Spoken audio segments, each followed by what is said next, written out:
Shalom, mempelai-mempelainya Kristus. Terima kasih kepada Allah Bapa, kita boleh berjumpa kembali untuk kita sama-sama belajar akan firman Tuhan. Mari kita lihat apa yang dikatakan oleh firman Tuhan. Dari Amsal 28 ayat 18 sampai ayat 20. Siapa berlaku tidak bercela akan diselamatkan. Tetapi siapa berliku-liku jalannya akan jatuh ke dalam lubang. Siapa mengerjakan tanahnya akan kenyang dengan makanan. Siapa yang mengejar barang yang sia-sia akan kenyang dengan kemiskinan.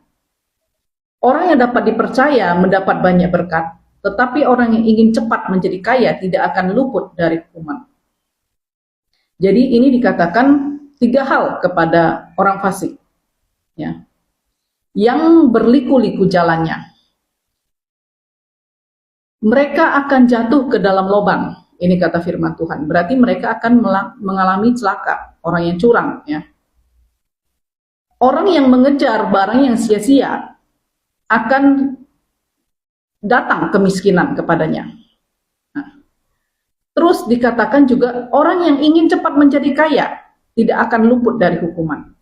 Jadi 3 hal. Ya, orang yang curang, orang yang mengejar barang sia-sia, dan orang yang ingin cepat menjadi kaya. Inilah yang dikatakan oleh firman Tuhan.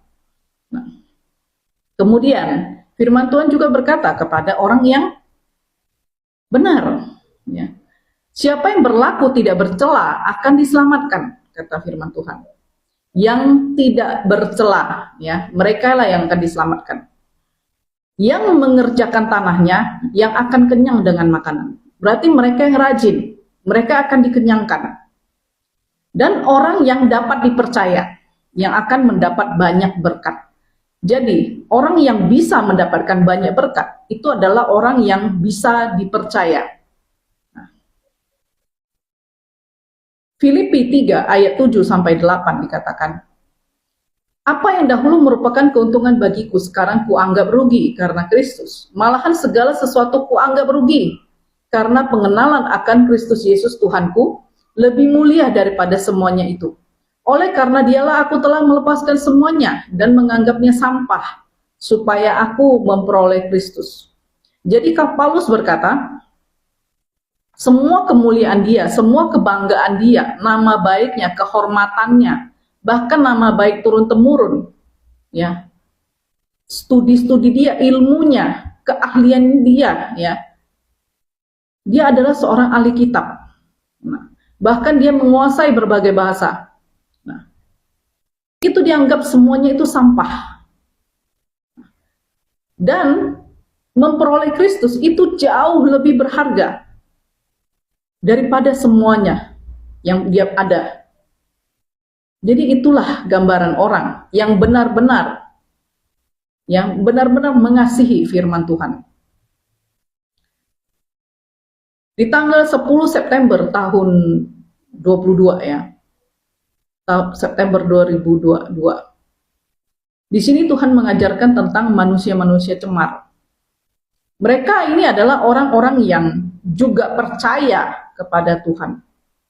Tetapi mereka itu hidup juga di dalam manusia lamanya. Dan inilah kondisi mereka. Saya melihat yang mereka andalkan. Mereka menduduki kereta kencana yang ditarik oleh 6 kuda. Tetapi kereta kencana itu adalah kereta kencana yang sudah hampir-hampir roboh, ya.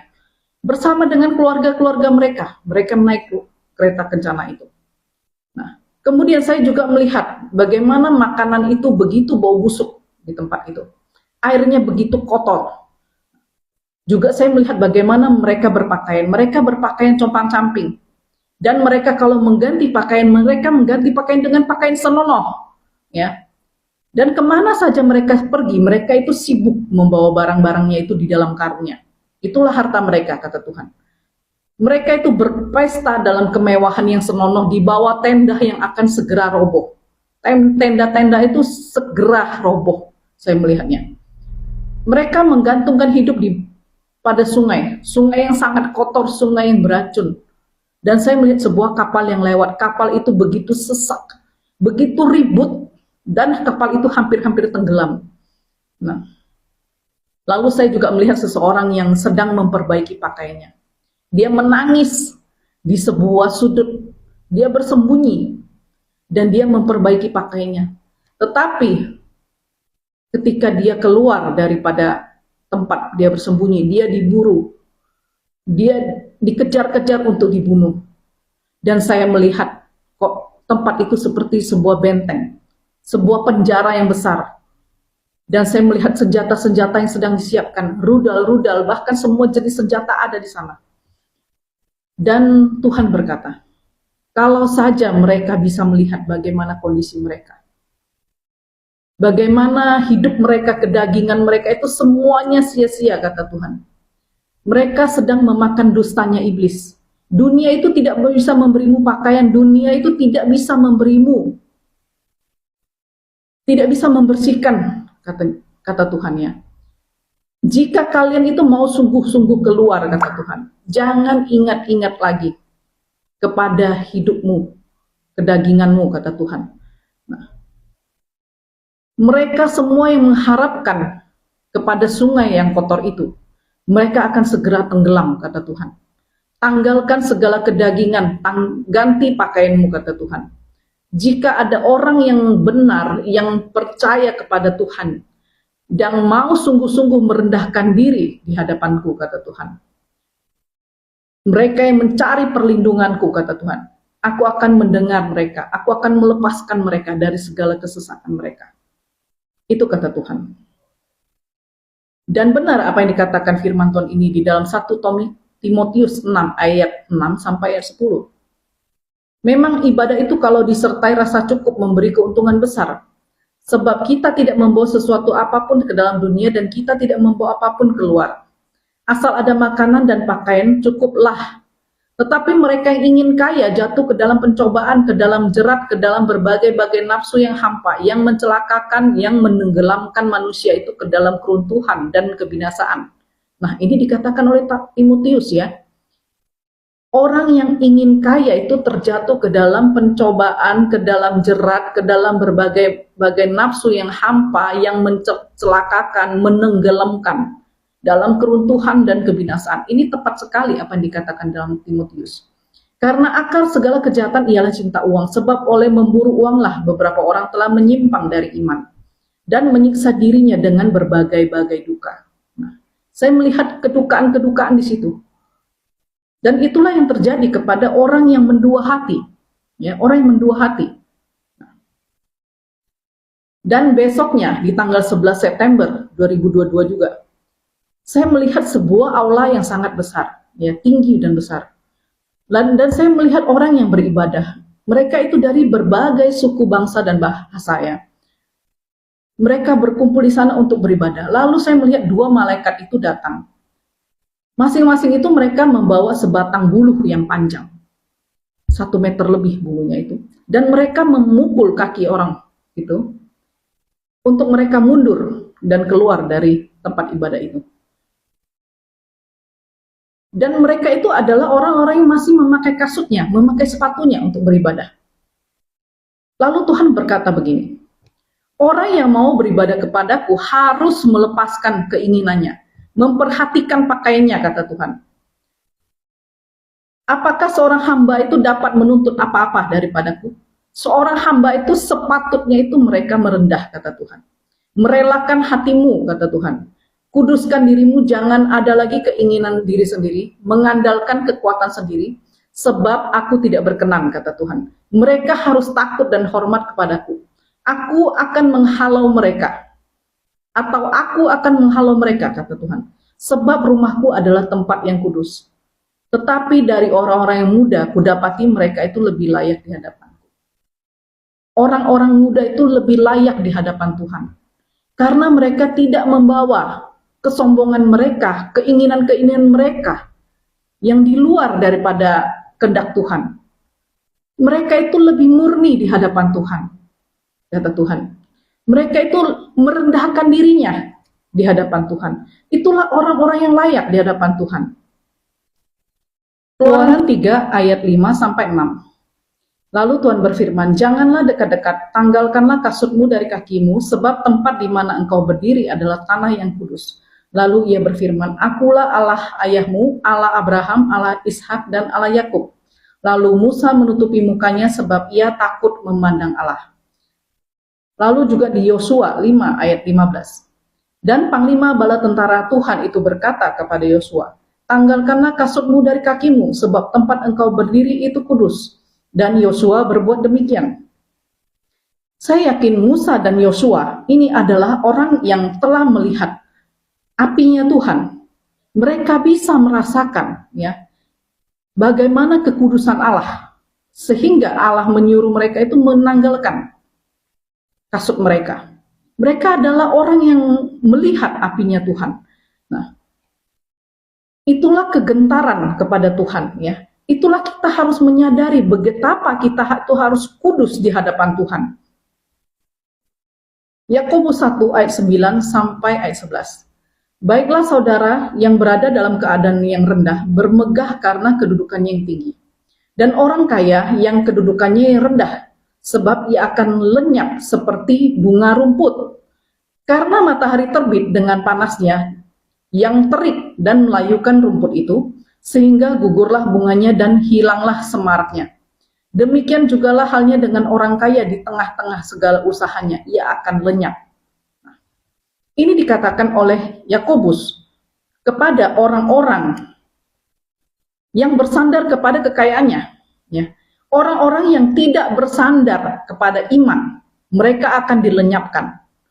Jadi, di sini dikatakan, orang yang memegahkan diri di dalam kekayaannya, di dalam kemewahannya, yang melakukan kecurangan-kecurangan di dalam rumah Tuhan, nah, itu akan dilenyapkan, akan terusir, kata Tuhan.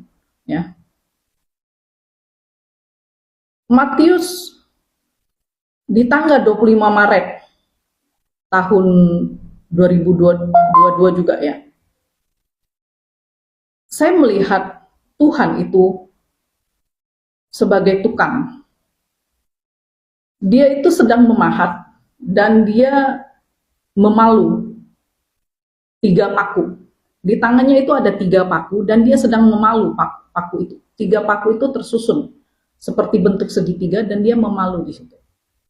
Di sebuah kayu, pahatan kayu. Kemudian Tuhan berikan saya itu palunya. Palunya itu begitu kecil, begitu ramping.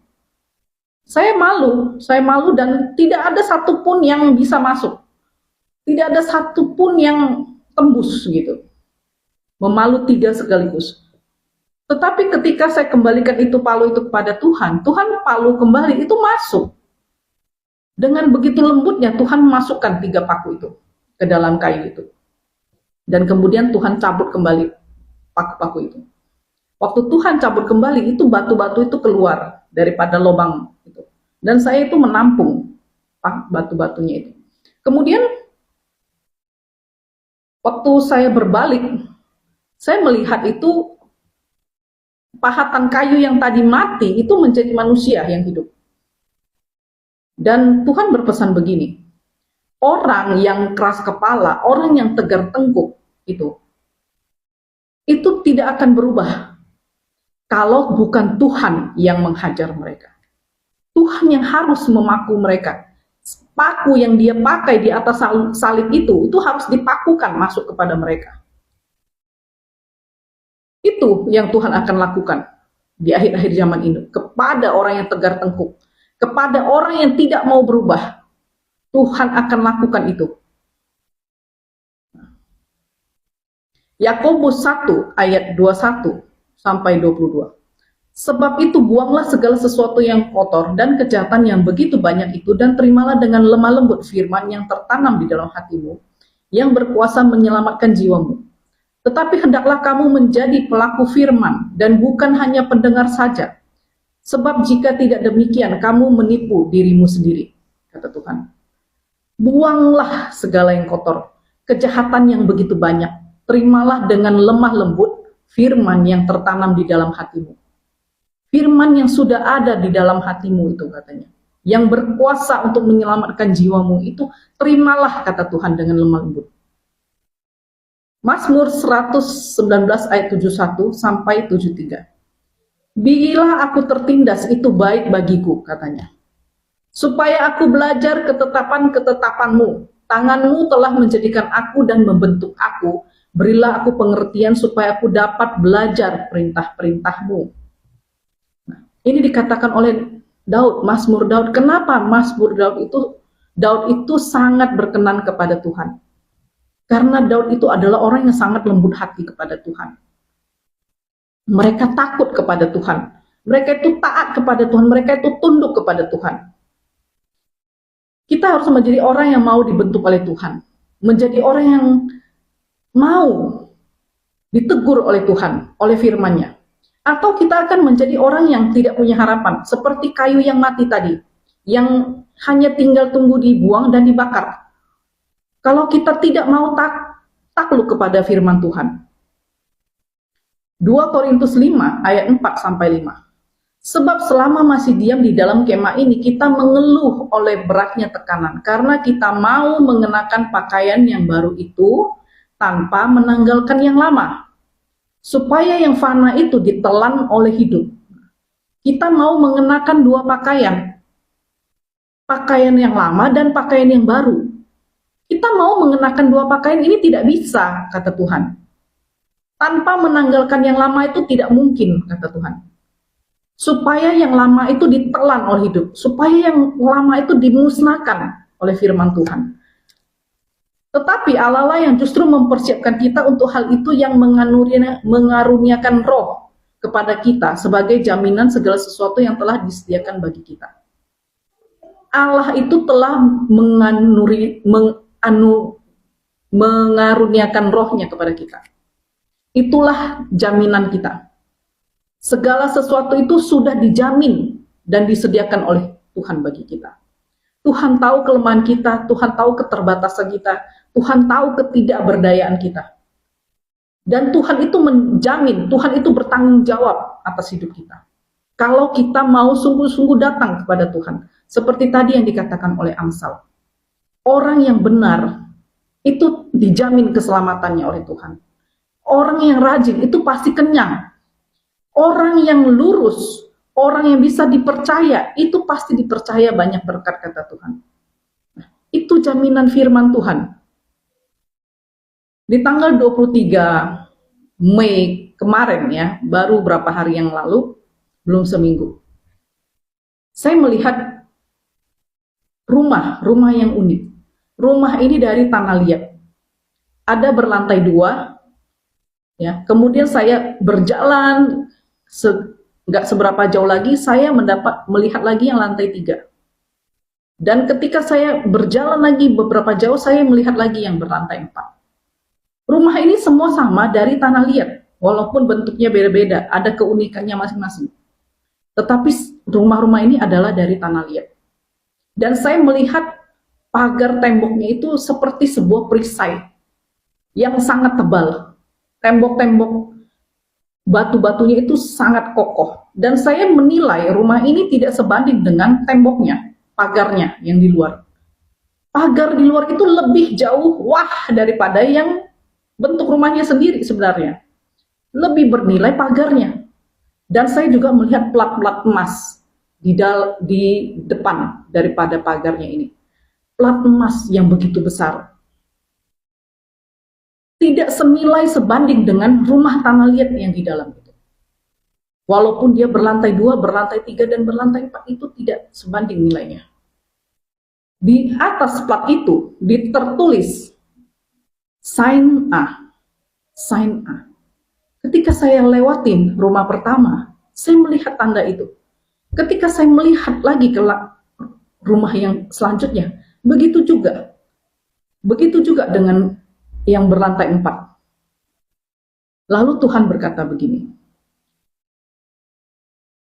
orang yang dari tanah liat, orang yang hatinya yang lembut, itulah yang akan dipagari oleh Tuhan. Itulah yang akan menerima materai pada akhir zaman. Itulah mereka hamba-hambaku, kata Tuhan. Mereka yang mau dibentuk oleh Tuhan. Kita semua adalah tawanan daripada roh Tuhan. Atau kita akan menjadi tawanan iblis. Seperti apa yang tadi saya katakan, apa yang saya lihat. Iblis itu memenjarakan kita, dan iblis sedang menyiapkan sebuah peperangan yang besar. Semua senjata itu sedang disiapkan untuk membunuh orang-orang benar, untuk membinasakan orang-orang benar. Dan yang paling pertama itu adalah orang-orang yang mendua hati. Orang-orang yang melakukan kecemaran di dalam rumah Tuhan, menyembah kepada Tuhan dan menyembah juga kepada Mammon, mengikuti kedagingan mereka. Itulah orang pertama yang akan menjadi sasaran empuk daripada iblis. Lukas 18 ayat 13-14. Tetapi pemungut cukai itu berdiri jauh-jauh, bahkan ia tidak berani menengadah ke langit, melainkan ia memukul dirinya dan berkata, "Ya Allah, kasihanilah aku orang berdosa ini. Aku berkata kepadamu, orang ini pulang ke rumahnya sebagai orang yang dibenarkan Allah, dan orang lain itu tidak, sebab barang siapa meninggikan diri, ia akan direndahkan, dan barang siapa merendahkan diri, ia akan ditinggikan." Orang-orang akhir zaman, kata Tuhan, tidak lagi ada umatku yang meninggikan diri. Tidak ada lagi umatku yang menyombongkan dirinya. Aku ini anak Allah. Aku ini diprioritaskan. Aku inilah yang diberkati Tuhan. Tidak lagi seperti itu, kata Tuhan. Justru mereka harus menjadi hamba. Mereka harus tahu tanggung jawab mereka. Mereka harus tahu hormat mereka kepada Tuhan. Lukas 15 ayat 17-24. Anak bungsu itu menyadari keadaannya, katanya, "Betapa banyak orang upahan bapakku yang berlimpah-limpah makanannya, tetapi aku di sini mati kelaparan. Aku akan bangkit pergi kepada Bapa dan berkata kepadanya, Bapa, aku telah berdosa terhadap sorga dan terhadap Bapa. Aku tidak layak lagi disebut anak Bapa, jadikanlah aku sebagai salah seorang upahan Bapa." Maka bangkitlah ia pergi kepada bapaknya. Ketika ia masih jauh, ayahnya telah melihatnya. Lalu tergerak hatinya oleh belas kasihan. Ayahnya itu berlari, mendapatkan dia, lalu merangkul dan mencium dia. Nah, Bapa mencari orang-orang seperti ini, yang tahu tanggung jawabnya, yang mau menjadi hamba di hadapannya. Ya. Bapa itu berlari mendapatkan dia, merangkul dan mencium dia. Dan dia berseru, "Bapa, aku telah berdosa terhadap sorga dan terhadap Bapa. Aku tidak layak lagi disebut anak Bapa." Anak-anak yang merendahkan dirinya di hadapan Bapa. Dan itulah yang akan dianugerahkan Bapa kepada mereka. Yaitu apa? Aku akan mengenakan mereka jubah yang terbaik. Pakaikanlah kepada mereka, kenakanlah cincin pada jarinya dan kasut pada kakinya. Orang-orang yang tahu merendahkan diri di hadapan Bapa. Yang tahu tanggung jawabnya. Seperti orang upahan. Ambillah anak lembu tambun itu, sembelilah dia, dan marilah kita makan dan bersukacita. Terhadap orang-orang beginilah Allah bersukacita. Sebab anakku ini telah mati dan menjadi hidup kembali. Ia telah hilang dan didapati kembali. Maka mulailah mereka bersukacita. Juga Matius 24 ayat 45-45. Siapakah hamba yang setia dan bijak, yang diangkat oleh tuannya atas orang-orangnya untuk memberikan mereka makanan pada waktunya? Berbahagialah hamba yang dapati tuannya melakukan tugasnya itu ketika tuannya itu datang. Aku berkata kepadamu, sesungguhnya tuannya itu akan mengangkat dia menjadi pengawas atas segala miliknya. Orang-orang yang melakukan kehendak Bapa, melakukan tugasnya dengan sungguh dan benar, orang itulah yang akan duduk bersama Tuhan di pemerintahannya Tuhan. Lukas 19 ayat 15-17. Dan terjadilah ketika ia kembali, Tuhan kembali, setelah ia dinobatkan menjadi raja, ia menyuruh memanggil hamba-hambanya yang telah diberinya uang itu, untuk mengetahui berapa hasil dagangan mereka masing-masing. Orang yang pertama datang dan berkata, "Tuan, mina tuan yang satu itu telah menghasilkan 10 mina. Katanya kepada orang itu, "Baik sekali perbuatanmu itu, hai hamba yang baik. Engkau telah setia dalam perkara kecil, karena itu terimalah kekuasaan atas 10 kota." Ini adalah hamba-hamba. Anak-anak yang menghambakan diri, bahkan yang menghasilkan keuntungan-keuntungan bagi kerajaan sorga. Merekalah yang akan menerima kuasa, kata Tuhan. Juga kepada hamba yang tidak tidak tahu tanggung jawabnya. Tuhan katakan, hai hamba yang jahat, aku akan menghakimi engkau menurut perkataanmu sendiri. Ayat 22. Engkau sudah tahu bahwa aku adalah orang yang keras, yang mengambil apa yang tidak pernah aku tabur dan menuai apa yang tidak aku tabur, kata Tuhan. Aku ini hamba, aku ini tuan yang keras, mengambil apa yang tidak pernah aku taruh dan menuai apa yang tidak aku tabur, kata Tuhan. Artinya adalah kita harus mengusahakan apa yang tidak ada, apa yang sudah ada pada kita. Kita harus mengusahakannya itu. Ayat 27. Tetapi semua seteruku ini yang tidak suka aku menjadi rajanya, bawalah mereka kemari, bunuhlah mereka di depan mataku. Lihatlah betapa Tuhan itu keras. Tuhan itu begitu tegas kepada orang-orang yang hanya mencap dirinya. Aku ini anak Tuhan, aku ini anak raja, aku ini anak Allah. Tetapi mereka tidak melakukan bagiannya. Kata Tuhan, ini adalah orang-orang yang akan menerima hukuman daripada Tuhan. Orang yang mendua hati, orang yang mencemarkan diri dengan dunia. Sign A adalah artinya mereka akan ditandai.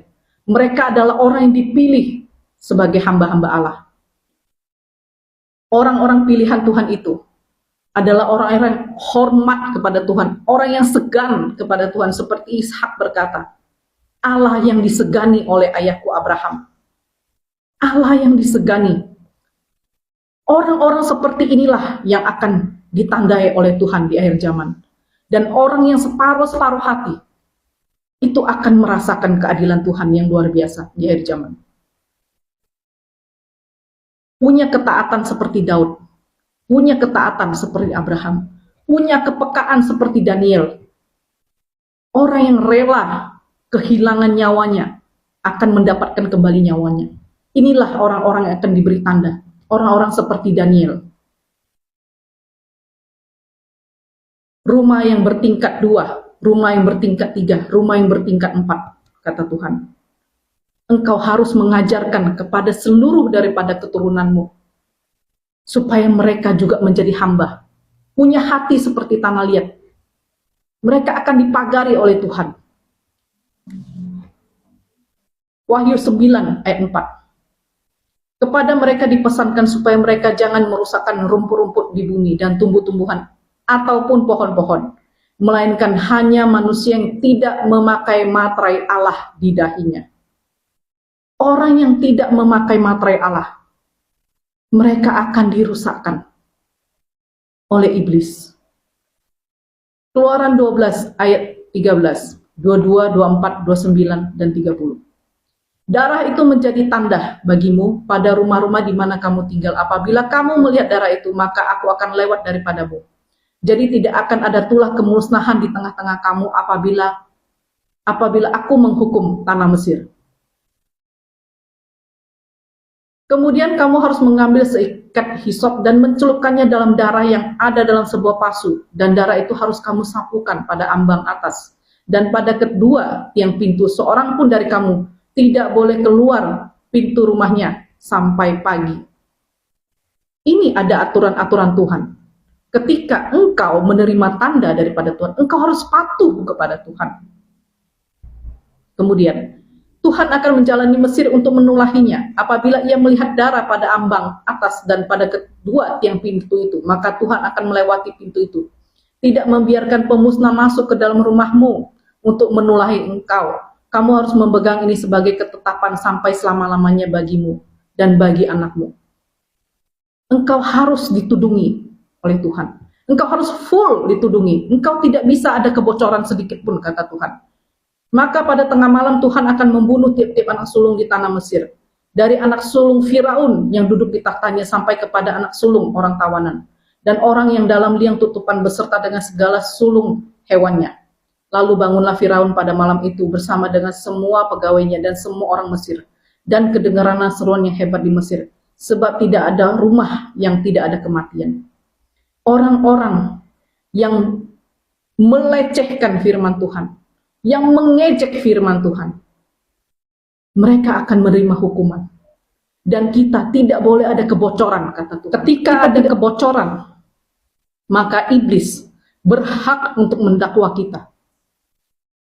Iblis dapat menuntut kita kepada Tuhan. Dan Tuhan tidak mau itu terjadi. Karena itu Tuhan katakan semua mereka harus menjadi hamba-hambaku. Itu kata Tuhan. Itu firman Tuhan. Harta kita yang paling bernilai itu adalah keturunan dan jiwa-jiwa. Itulah yang paling bernilai di hadapan Tuhan. Dan Tuhan pesankan, seisi rumah kita, seisi daripada keluarga kita, seluruh keturunan kita, mereka harus diajarkan untuk benar-benar menundukkan diri. Seperti yang dilakukan oleh Musa dan Yosua ketika mereka melihat Tuhan. Mereka dikatakan, lepaskan kasutmu. Kegentaran kepada Tuhan ketika Musa takut melihat Tuhan. Dan Yosua taat melepaskan kasutnya. Mereka lah orang yang akan berperang bersama Tuhan. Melawan daripada kuasa jahat itu. Melawan daripada iblis. Itu.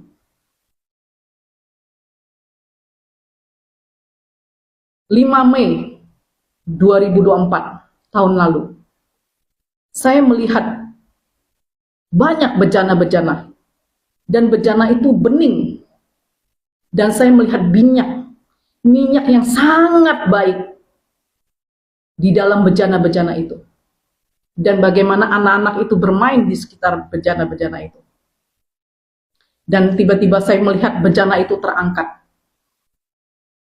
dan anak-anak terangkat, tetapi sebagian tidak terangkat. Bejana yang tidak penuh, bejana yang hanya separuh atau seperempat atau yang tidak penuh, itu tidak terangkat. Anak-anak juga sebagian tidak terangkat.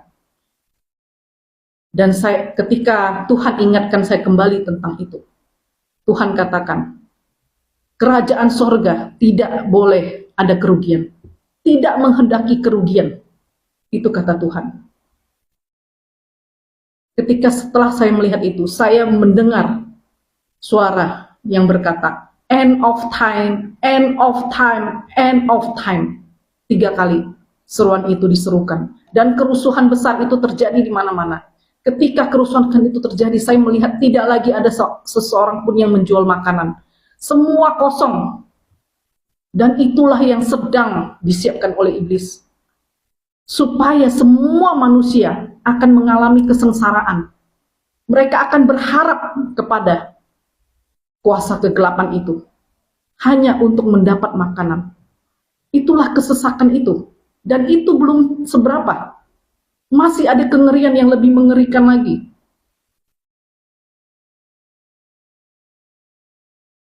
Matius 7 ayat 21 sampai 23. Bukan setiap orang yang berseru kepadaku, Tuhan, Tuhan akan masuk ke dalam kerajaan sorga, melainkan dia yang melakukan kehendak Bapakku yang di sorga. Pada hari terakhir banyak orang yang berseru kepadaku, Tuhan, Tuhan, bukankah kami bernubuat demi namamu, mengusir setan demi namamu, mengadakan banyak mukjizat demi namamu? Pada waktu itulah aku akan berterus terang kepada mereka dan berkata, aku tidak pernah mengenal engkau. Enyahlah daripadaku kamu sekalian pembuat kejahatan. Inilah yang Tuhan katakan kepada orang-orang yang mengaku dirinya hamba Tuhan, anak Tuhan. Aku begini dan begitu, aku diberi kuasa begini dan begitu, menganggap dirinya begitu tinggi. Tidak ada lagi kesombongan sedikit pun, kata Tuhan, tidak boleh ada lagi ada kesombongan di akhir zaman ini.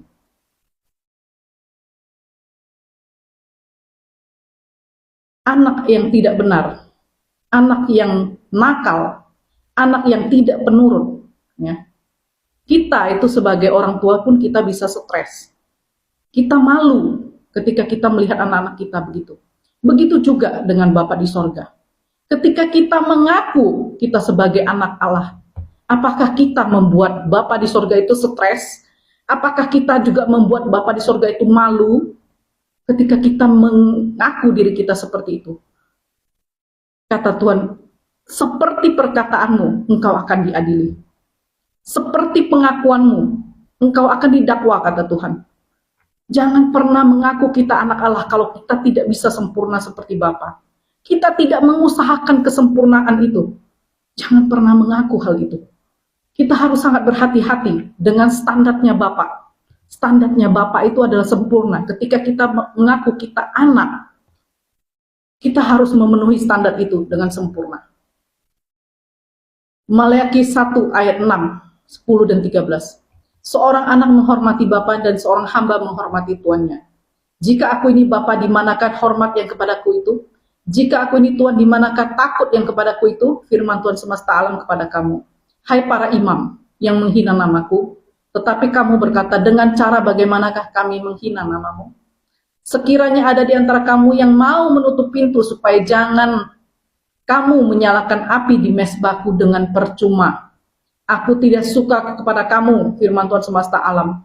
Aku tidak berkenan menerima persembahan dari tanganmu. Kamu berkata, lihat alangkah susah payahnya, dan kamu menyusahkan aku, firman Tuhan Allah semesta alam. Kamu membawa binatang yang dirampas, binatang timpang, binatang sakit. Kamu membawanya sebagai persembahan.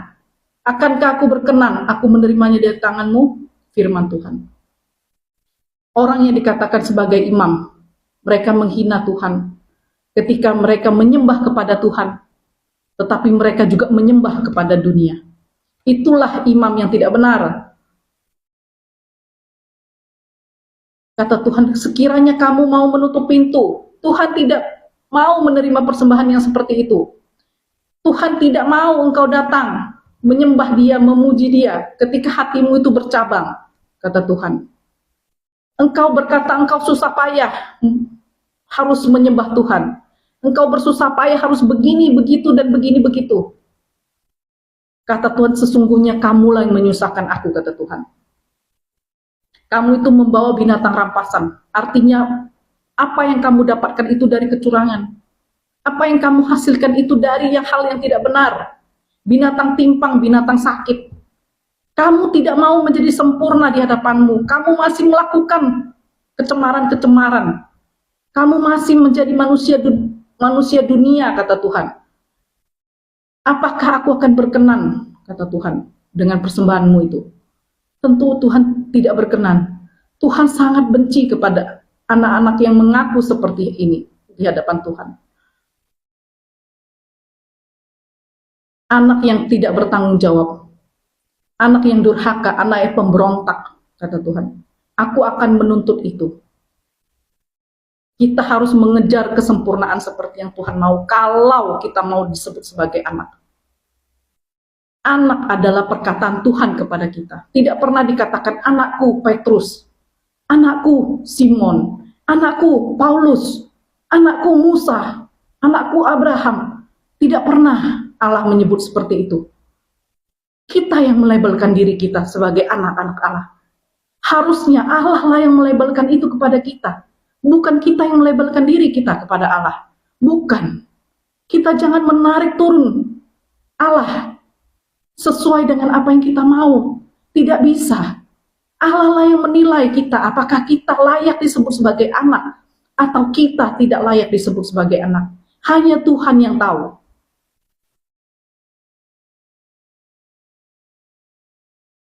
Saya punya kesaksian bagaimana seorang itu yang tadi dipaku oleh Tuhan. 3 paku itu adalah seseorang yang saya temui. Dan kami berdebat panjang lebar tentang firman Tuhan. Orang ini adalah orang yang sejak masa lahirnya dia sudah menjadi Kristen. Dari masa kecil-kecilnya dia sudah sekolah minggu. Dan sampai dia tua, dia masih mengaku dirinya anak Tuhan. Tetapi dia tidak percaya dengan firman Tuhan. Dia tidak melakukan firman Tuhan. Dia mengejek firman Tuhan. Tetapi dia katakan, saya ini anak Tuhan. Saya tidak perlu melakukan begini, begitu, begini, begitu. Tuhan mengerti, Tuhan mengampuni. Dan Tuhan tunjukkan bagaimana orang itu harus dipaku. Kemudian beberapa tahun kemudian saya bertemu dengan dia kembali. Dan dia masih tetap seperti itu. Dan saya ingat apa yang Tuhan ajarkan kepada saya. Tuhan akan memaku dia. Dan saya hanya berkata, Tuhan, wosung ke ini, saya serahkan kepadamu. Lakukan kehendak-Mu. Nah, malam itu, ketika kami habis berdebat, hari itu adalah di mana kami berlibur selama 3 malam. Dan di situ kami berkumpul dengan begitu banyak daripada kenalan-kenalan. Setelah berdebat satu harian itu, ketika malamnya dia tidur, dia seperti orang yang ribut di dalam tidurnya. Dan saya tahu dia sedang ribut dengan siapa. Dia sedang didakwa oleh iblis. Malam pertama itu ketika kami berkumpul untuk berdoa, dia keluar, entah kemana, saya juga tidak tahu. Dan saya juga lupa untuk mendoakan dia. Setelah malam itu, di dalam keributannya itu, dia tidur seperti itu, besoknya saya bertanya lagi kepada dia. Dan dia berkata, itu biasa katanya. Berdebat lagi satu hari itu di hari kedua, dan malam itu juga dia bukan saja ribut, saya melihat serangan-serangan itu datang kepada dia. Dan tidak ada satupun dari kita yang bisa tidur di malam itu. Karena dia begitu hebatnya, seperti orang yang bermain kungfu ya. Nah, kemudian karena tidak lagi kita tahan dengan tingkahnya dia,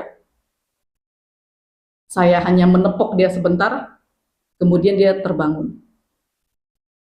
Lalu saya katakan, berdoalah. Dan dia masih tetap dengan perkataan dia, saya sudah biasa seperti ini. Dia berkata seperti itu.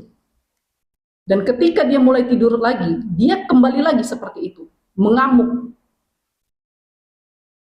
Dan ketika saya melihat itu, saya baca Mazmur 91. Dan ketika saya baca Mazmur 91, roh jahat itu undur darinya. Dan akhirnya kita bisa tidur.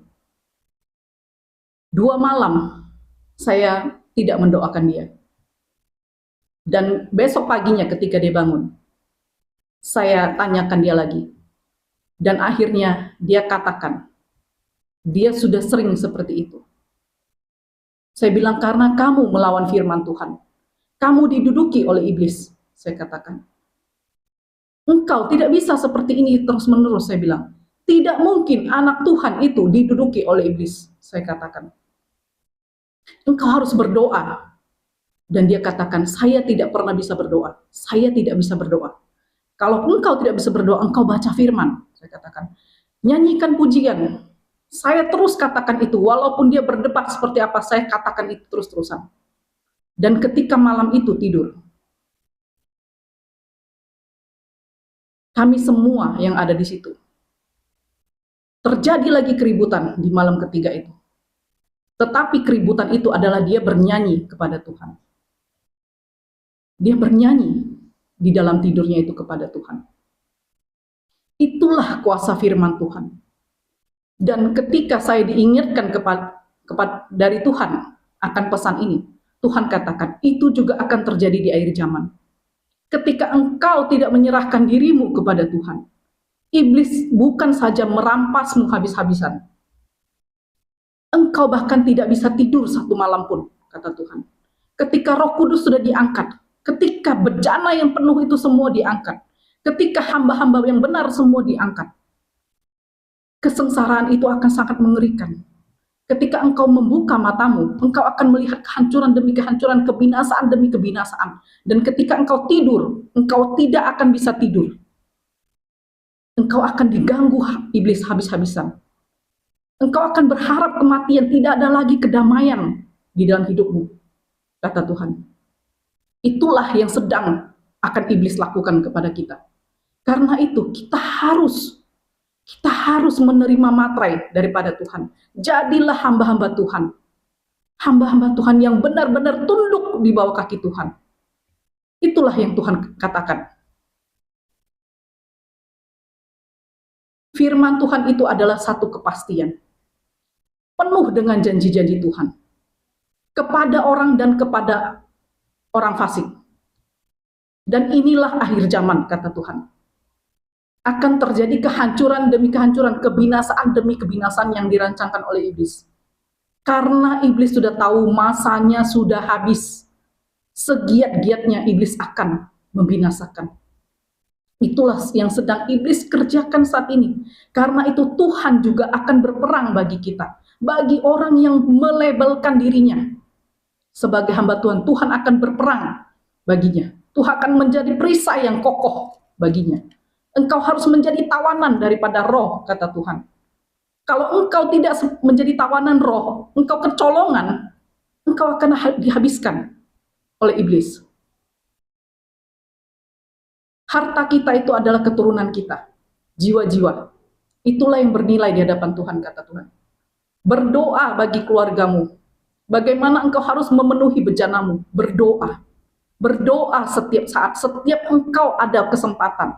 Berdoa, berbahasa roh, naikkan pujian. Itu yang harus kamu lakukan. Engkau harus penuhi bejanamu, kata Tuhan. Bejana yang tidak penuh tidak akan diangkat. Bejana yang tidak murni tidak akan diangkat, kata Tuhan. Saya melihat bagaimana minyak itu begitu bagus, begitu berkilau, begitu bersinar. Itulah kualitas minyak itu. Ketika engkau berdoa, engkau akan dipenuhi dengan urapan-urapan, kata Tuhan. Engkau harus selalu siap. Siap setiap saat. Dan waktunya ini sudah habis, kata Tuhan. Sudah habis. Engkau berdoa. Iblis sedang menghancurkan keluarga-keluarga, kota-kota, bangsa-bangsa. Berdoalah, akan terjadi banyak bencana di masa-masa depan ini, di hari-hari ini. Kita berdoa bagi orang-orang dekat kita, bagi keluarga kita, bagi kota kita, bagi bangsa kita, bagi setiap jiwa-jiwa. Kita harus berdoa, kita harus membangun tembok itu, kata Tuhan. Wahyu 11 ayat 17 sampai 18.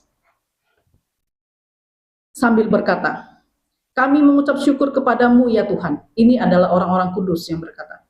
Yang maha kuasa yang ada dan yang sudah ada. Karena engkau telah memangku kuasamu yang besar dan telah mulai memerintah sebagai raja.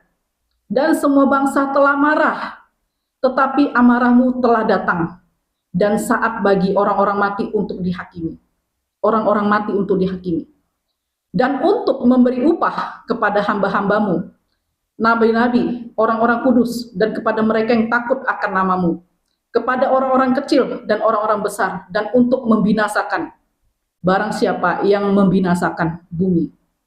Ketika Tuhan datang sebagai raja, Tuhan akan menghakimi orang-orang yang mati, ya, orang-orang yang tidak mengenal Tuhan, orang-orang yang tidak mau mengakui kebenaran. Tuhan akan menjadi hakim bagi mereka. Dan Tuhan memberikan upah kepada hamba-hambamu. Yang pertama adalah kepada hamba-hamba, kata Tuhan. Tidak disebutkan di sini kepada anak-anaknya, tidak. Tetapi hamba-hamba. Di kitab Wahyu tidak dikatakan anak-anak. Anak-anak itu begitu mereka sampai di sorga, itu baru disebutkan anak-anak. Tapi ketika di bumi, katanya, hamba-hamba. Ia akan memberikan upah kepada hamba-hambaku, hamba-hambamu, katanya. Nabi-nabi, orang-orang kudus, orang-orang yang kudus, itulah yang akan mendapat upah dari Tuhan. Mereka yang takut akan namamu, mereka yang gentar, mereka yang segan, mereka yang menghormati, ya, kepada orang-orang kecil dan orang besar. Orang-orang kecil yang didahulukan, orang-orang kemudian orang-orang besar. Bagaimana Tuhan menghargai kita. Kita juga harus menghormati Tuhan, menghargai Tuhan, gentar kepada firman Tuhan.